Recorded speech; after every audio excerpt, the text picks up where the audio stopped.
What's up guys, Justin here with the RenderingEssentials.com, back with another Lumion tutorial for you. So in today's video I wanted to teach you how to create a blueprint video inside of Lumion. Basically that's a video where your image starts as a blueprint and it transitions into an actual view of your building. So let's go ahead and just jump into it. So first of all, this channel seems to be going in the direction of kind of quick tutorials. They're just the ones that I can kind of get done to teach you a simple thing inside rendering programs to make you a little bit better. I just haven't been able to do any long in-depth stuff just due to time. I'd love to hear from you guys if you're still finding that helpful. I'm hoping that you are. But in this video what I wanted to do is teach you how to create basically an animation that animates your building as kind of a blueprint and then it transitions it into a real view. So like for example, what we're going to do is we're going to create a movie because this isn't just going to be a fixed image. So I want to click on the movie button in Lumion.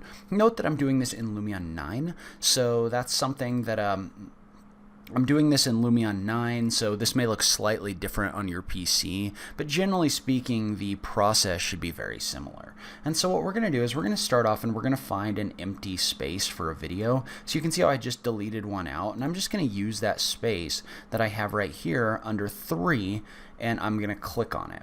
And then it's going to ask me for a few different things, if I want to add like an image or a movie from file, or what we really want is this first option for record. And so when we click record, what we're going to do is you need to think about this kind of like almost a timeline of different scenes. So if you've ever seen like one of those film planning reels or something like that, or the film layouts where they're planning their different scenes, that's what you need to do right here. And so in this case, what I want to do is I want to create two different scenes in here, or two different views.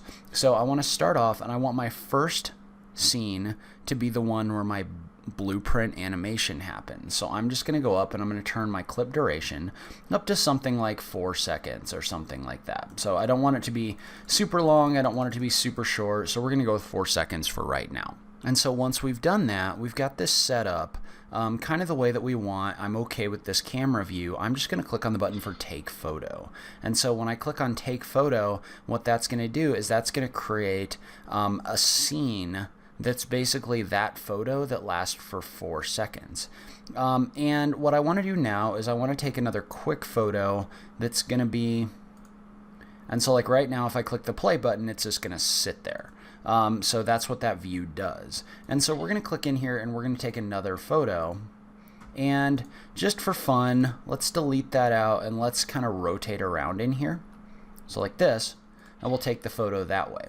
And so now if we play this from the beginning, you can see how what this is going to do is this is going to create an 8-second clip where this transitions from that point to that point. So you can see how that's transitioning as a part of this. And I don't even necessarily want that, because what I want to do is I want to have a 4-second still clip in here from this view where my blueprint animation happens.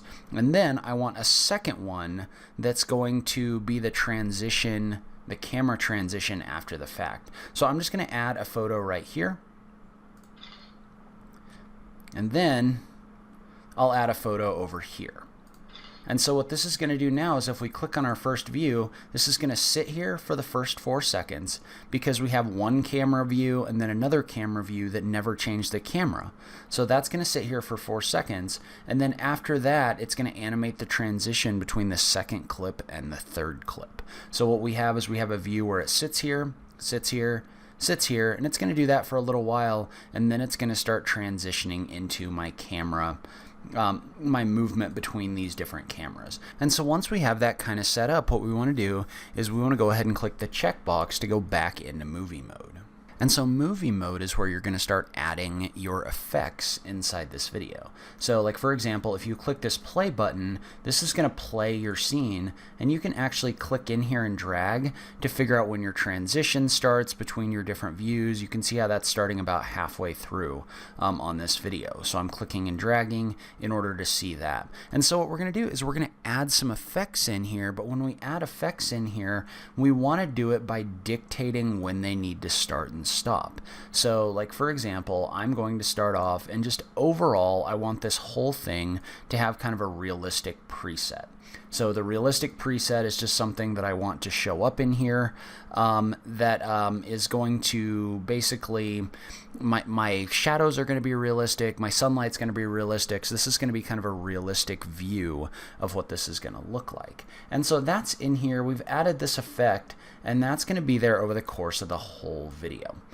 So what we want to do in addition to that, though, is we want to add another effect that's only going to be there for part of the video. And that effect is going to be the blueprint effect. So when you click on effect, or FX, and you go in here and click on blueprint, that's going to be an effect that you're going to add to your view. And so you can see how when you do this right now, it's just kind of all white, right?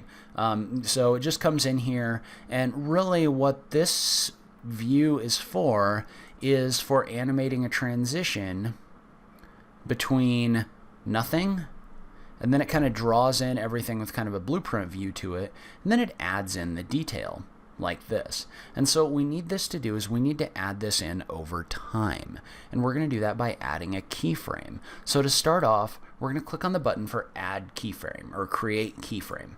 What that's going to do is that's going to add this little point right here, indicating that that's the first keyframe for this effect. And a keyframe is just tying an effect to a point in time. And so really what that means is we've said at the very beginning of this video, we want this setting to be set at no time at all.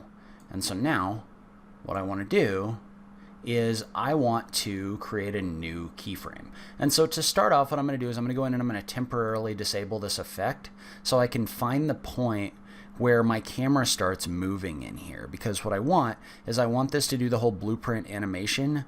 I want that blueprint animation to be completed, and then right before the camera starts, that's when I want this movement to start. So I don't want the blueprint animation to be happening while my camera is moving. So what I've done is I've gone in here and I've found a point which is about 8 seconds in. So now I can turn this blueprint effect back on, and what we want to do is we want to click this button for create keyframe. So what we've done is we've created a second keyframe at this point. And so you can see how I can go to the different keyframes by clicking the left and right arrows right here. And so what I want to do is I want at this point, at this keyframe, I want this to be completely animated in. And so you can see how what I did is I set my time to this keyframe by clicking on this arrow. So now we're at this point, and then I've dictated that at this keyframe I want this effect to be at 100%.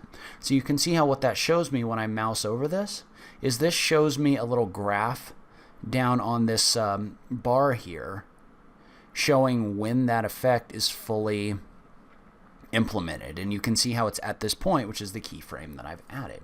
And so now if I was to go back in here and click the play button, you can see how this animation is going to happen, and it's going to animate all of this in over the course of this point to this point.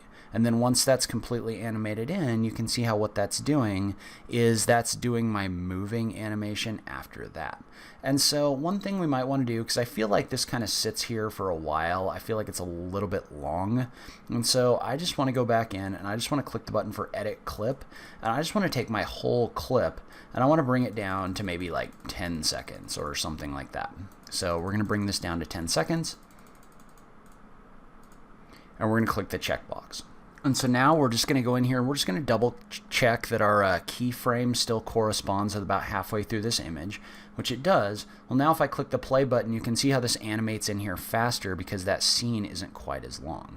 And so what we've got is we've got that scene where the blueprint view comes in, and then the second part of our scene where this animates around.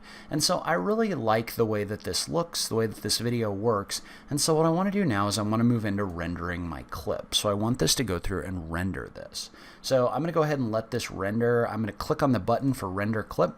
And then remember, there's a few things that you want to consider, like your production quality, as well as things like your number of frames per second that this is going to generate. So more frames is going to equal smoother image, but it's also going to equal larger file. So in this case, I'm going to leave this at 30 frames per second. I don't really have a reason for it to be any higher than that. I'm going to set my production quality to be probably on the 4th star, and that's something you can select based on your computer speed. And then I'm just going to dictate, probably I might render this at full HD. That's going to make this render take longer, but I'm probably going to let this do that. And then we'll come back in here and we'll take a look at the full result that this has generated. So I'm just going to click on full HD. I'll type in the name and I'll let this render. And so you can see how this gives me a time remaining thing right here. And what this is doing is this is going through and this is rendering out all of my different frames. So you can see how this does to render each frame individually.